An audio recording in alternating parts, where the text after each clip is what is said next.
Hello everyone, Miga love shout out. Ayan, so buna yung ating smile, charis. Ayan, so for today's video, i-share ko sa inyo ang very funny na tanong ng ating isang kababayan. Ayan, so by the way, my name is Lisa. I am from Philippines. I'm currently working and living in Romania. Ayan, so for today's video, i-share ko sa inyo.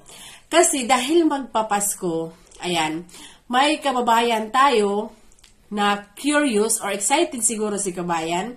Nagtatanong siya kung may bonus ba ang nani or katulong dito sa Romania. Ayan, so alam mo kabayan, kalmahan mo lang muna. Don't expect too much lang muna para hindi tayo mabigo. Kasi wala po tayong bonus. Hindi po obligado ang ating amo na bigyan tayo ng bonus. Pero dito sa Romania, nagsiselebrate po sila ng Christmas kasi ang relihiyon dito ay Orthodox. So, sineselebrate din nila yung Christmas. Makakatanggap lamang tayo ng bonus kung ang ating amo ay mga generous. So, ibig sabihin, kung binavalue nila yung ating mga ginagawa, yung ating mga sinasakripisyo, ayan, yung iba, nagbibigay ng bonus, cash, yung iba, nagbibigay ng items, yung iba, mga chocolate, ganun, depende na sa amo kung ano ang ibinibigay sa atin. Pero, hindi po sila obligado na magbigay.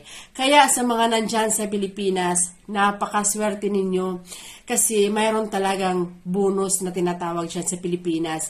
Dito po sa Romania ay wala. Sa mga nagme-message po sa akin na mga namamas ko, pasensya na po kayo kung hindi ko man mabigyan lahat dahil nga po wala po akong bonus dito sa Romania. So, pasensya na kayo. Pero, syempre, itatry pa rin natin na magbigay kahit kaunti lamang, makapag-share lang tayo dahil yan naman talaga ang spirit ng Christmas. Pero inuulit ko, wala pong bonus dito sa Romania. Hindi po obligado yung among magbigay.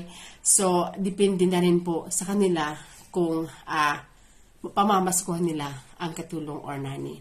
So maraming salamat po. Mag-iingat lahat and advance Merry Christmas. Bye!